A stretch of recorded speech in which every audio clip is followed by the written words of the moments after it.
Hey, what's up guys? Today I will be trying out a game called The Shell Part 2. So let's head straight into it. The penitent sinner wandered in pursuit of a lone star. But when his travels brought him no closer to the path to heaven, he inquired the star of its whereabouts. Okay, I'm not reading those as I'm not making it on time.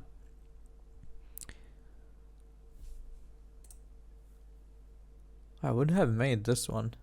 Well, read it on time. Prefusione de excommunicate. So it's 1957? Okay. Where are the sounds? Yukiko Koyahara had been staring a hole into her wall for what felt like hours on end. At the end of her line of sight hung a fresh uniform for one Oba Girls Academy. Tomorrow she would don those garments for the very first time and start life at her brand new school. Up until just recently, Yukiko had been attending another school altogether. However, she had suddenly transferred out, and for a good reason too. Okay, what's that? A rather brutal tragedy had taken the school by storm not too long ago. To be more specific, one of their students had fallen to her death off a train overpass. Damn. While most normally would have chalked it up as an unfortunate, but ultimately mundane accident, the problem was that Yukiko had strong ties to the incident. Rumors had started flying around after the girl's funeral that Yukiko was to blame for her death. All because the two of them had simply happened to be together that day. But while the rumors held no water... Okay, I thought I just skipped this. But while the rumors held no water, there was nothing Yukiko could do other than suffer their slings and arrows once they had spread like wildfire. So I pressed the right mouse button. I didn't do anything. Those words escaped Yukiko's lips. She wanted to say them loud and proud to everyone. But that assertion had always died before it was ever so much as a quiver in her throat, and that was why she had left that school without standing up for herself even once. In the aftermath, Yukiko had considered job hunting. However, while an idea nobly fueled by the knowledge she and her mother weren't particularly well off, the latter had been against that prospect. She has said that she wanted Yukiko to get the proper education fate's whims had denied her. Thus, she suggested her daughter transfer to Oba Girls Academy instead. After all, not only was it close to home, but Yukiko wouldn't have to get anywhere near a train that way. Though Yukiko couldn't deny it, the affordable white uniform was also a plus. Suddenly, she was snapped out of her trance by the thud of a knock. The door opened a moment later. Fuyumi, Yukiko's mother, stepped in. Well, checking out the new duds, are we? Yes. Yukiko hung her head, a flush of embarrassment washing over her. Okay, I'm not reading actually the sizes which the text which is basically as a voiceover, even if it's in Japanese, so you can read it manually.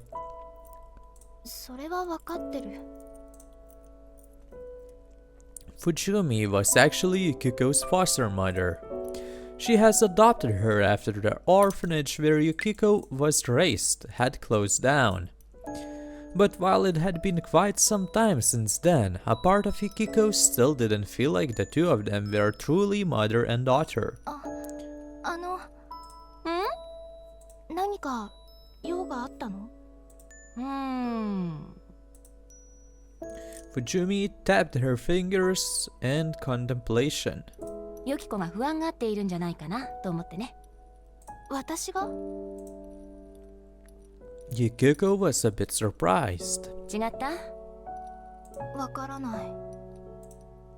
Yukiko shook her head. She had been lying if she said she wasn't, but neither was she particularly inclined to discuss things with her mother. そっか。Fujumi nodded. あんたのことだから、また余計な心配事抱えてるんじゃないかと思ったのよ。そんなことは。No, maybe she's right. また友達ができないんじゃないかとか悩んでいるんじゃないでしょうね。Yukiko had no retort for that. Her mother never failed to read her like an open book, much to her constant surprise. Perhaps it was because they had known each other for a while, even before they had become family. いい、ユキコ。Fujumi cupped Yukiko's cheeks in her hands. 友達なんてのはね、きちんと挨拶してお話ししていれば自然とできるものなの。Mia was Yukiko's recently deceased friend. あまり覚えてない。Yukiko shook her head. Come to think of it, how did we become friends again? Mia hadn't exactly been a social butterfly. Quite the contrary, she had whittled away her breaks reading books in the corner of her classroom. So, then who initiated the first contact, me or Mia? Unfortunately, Yukiko's mind was fuzzy on the details. I'm scared. I'm scared how it feels like I'm going to forget all about her. よし。Fujumi nodded to herself and rose to her feet. ご飯にしよう。That mundane response left Yukiko sheepish for ever thinking her mother had been hinting at anything more. 難しいことは考えててもダメ。当たって砕けろくらいの勢いじゃないと。I would rather no one break anything. But in all seriousness, 少しは自分から動かないと。if she had made friends before, she could do it again. She had to. Well, yeah, it's possible if you had managed to do that once. There's even Moon's age written here. Interesting. November 1957. Oba Girls Academy, a bastion of learning in Musashino since the era of westernization, educating ladies from respectable families. Yukari Tokisaka, one of its students, briefly stopped in her track at the school gates. She had been taking the same route there for years now. Once the trip had been lively with the company of her friends, but nowadays... Yukari adjusted the lapels of her coat. Not only had the snow arrived earlier this year, but the wind had chilled as well. Perhaps it's about time I get Reiji's overcoat out of the closet for him. But then, something occurred to her. Normally, she sent said overcoat to the cleaners after checking it for smudges and frays once he handed it over to her in the spring. However, she had no recollection of performing such an act within the past year, much less putting said coat away. But I thought I talked to Reiji about that. It was then she finally remembered. When they have discussed the matter at home, her brother had informed her that he had left the coat at his agency, and that was the last time it would have come up. Unfortunately, that meant the code had just been sitting forgotten at his office in Shinjuku for over a half year. She had even gone to clean the place more times than she could begin to count, yet it had totally slipped her mind. どうしようかしら。何がかしら。 Yukari's brooding was interrupted by an ambush in the form of a familiar voice. 小羽、おはよう。 The derailer of her train of thought was none other than Kohane Tori, her classmate. She was one of Yukari's new friends and a relative greenhorn at their school. 何か悩んでいるようだったけど、どうしたの？ええ、コートが鰹節虫の餌になっているかもしれなくて。鰹節を餌にする虫？違うのよ。鰹節虫の幼虫が兄のコートを食べているかもしれないから。よくわからないわよ。 Kohari cocked her head. 伊賀の幼虫も卵が産みつけられていると大変なのよ。伊賀忍者は卵を産むの？え？ The pair stared at each other quizzically. 話が噛み合っていないみたいね。 Not that this was anything new for both of them, of course. それでね、ゆかりっち。 Anyway, 今日って何の日 remember. か Oh 覚え yeah, て I'm る？ not reading those. Nor was Kohani's habit of changing the subject on a dime. 今日？何かあったかしら？ The sale at the greengrocer is tomorrow, so I will be cleaning the agency in Shinjuku this weekend. No, wait, maybe I'll do that today instead. The sooner I check on that code, the better. ゆかりっち？あ、ごめんなさい。何があるの？先週先生が言ってたじゃない。転入生が来るって。転入生？ああ。 Now it was all coming back. She did recall finding it strange that they would be getting a new classmate so late in the year. Not that it was illegal or anything, but it was certainly unconventional. 寒いから中に入りましょう。 Kohana raced right into the school grounds, sparing not so much as a thought for her friend lost in rumination. Typical Kohane, always marching to the beat of her own drum. Yukari simply smiled wearily and chased after Kohane like a harried mother. Before long, the pair reached their classroom. Yukari set her bag down on her desk in the bag only to notice a new desk right behind her. That must be for the transfer student. Yukari had to admit she felt a bit nervous. She wasn't exactly the life of the party, so she tended to be awkward around new people. What do I say to her? Should I ask where she's from? Perhaps? Yukari took her seat as those concerns flittered about her mind. The class was actually noisy for a change. Clearly, the prospect of a new schoolmate had them all abuzz with speculation and anticipation.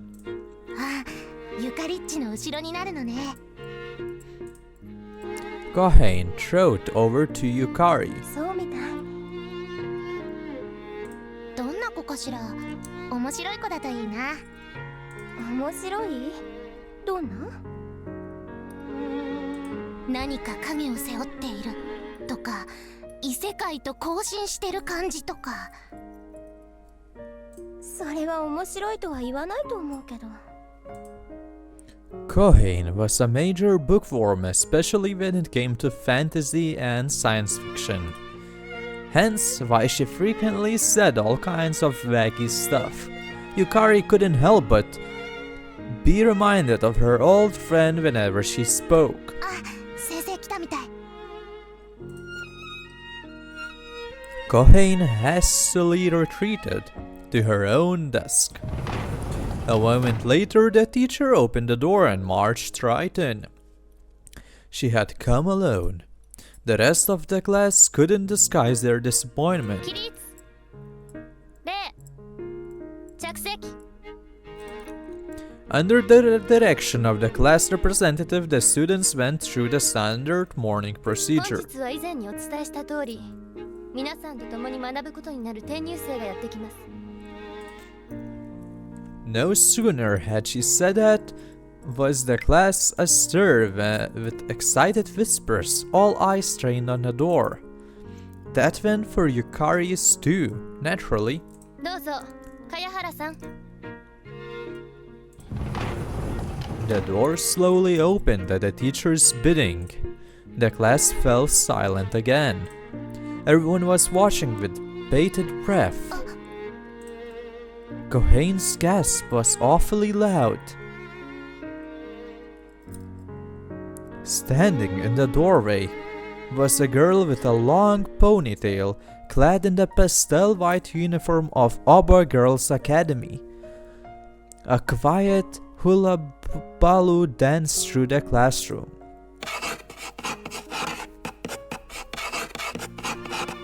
The transfer student picked up a piece of chalk and wrote her name on the blackboard. 茅原由紀子です。 And with that, she gave a little bow. では、後ろの空いている席へ。はい。 Yukiko trudged through the maze of desks. Eventually, she passed right by Yukari. Yukari gave her a genial nod, but Yukiko plotted by like she hadn't even noticed. She was probably all nervous. At the moment, all nerves.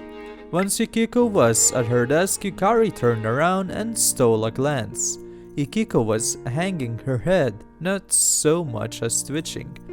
She didn't seem to be daunted by all the stares she was getting. No, perhaps that was all on the outside, of 気 course. をつけ。礼。 The homeroom teacher left the classroom once the students had finished that little ritual. And yet, the hounding of new student by the rest of the class, witnessed so commonly across the rest of the world, was nowhere to be found. Everyone was curious about Yukiko, but they still adhered to the school rules. However, since she was literally right in front of her, Yukari attempted to turn around, only for Kohane to suddenly march over and seize her arm. ゆかりっち、ちょっとこっちに来て。 Kohane dragged Yukari to the blackboard. どうしたの、小羽。転入生の子。私の昔の知り合いみたいなのよ。そうなの？ It truly was a small world. That certainly explained why Kohane had gasped when she first saw Yukiko. では、挨拶をした方がいいんじゃない？そうね。ちょっと緊張しちゃう。 Kohane scratched her cheek. ゆかりっちも一緒に来てくれるわよね。ええ、もちろん。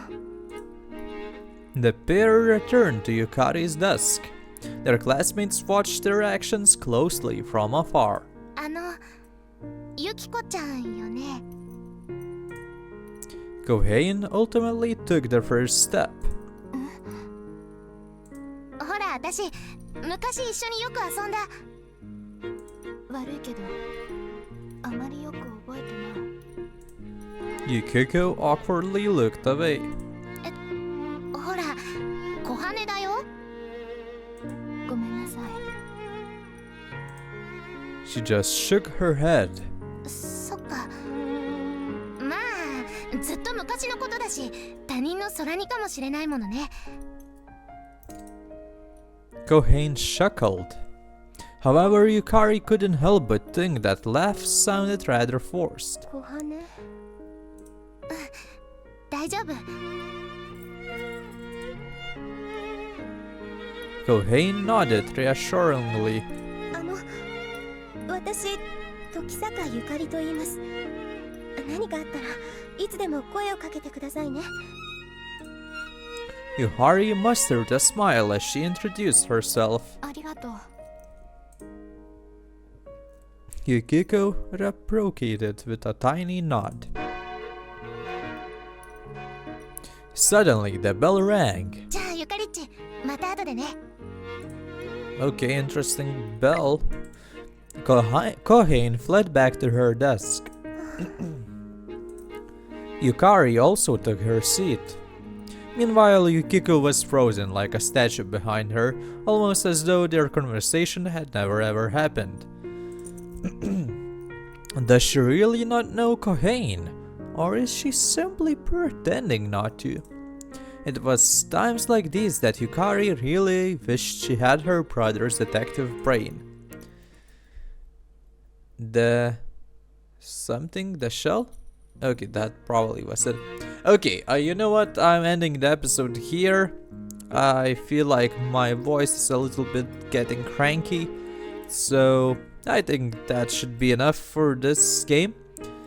Since it's part 2 and I realized that, well, I didn't play the part 1, so the story is a little bit, well, strange to me, and I don't really get it what's happening here, but I guess to those who play the first part it should be okay. So yeah, thank you for watching and see you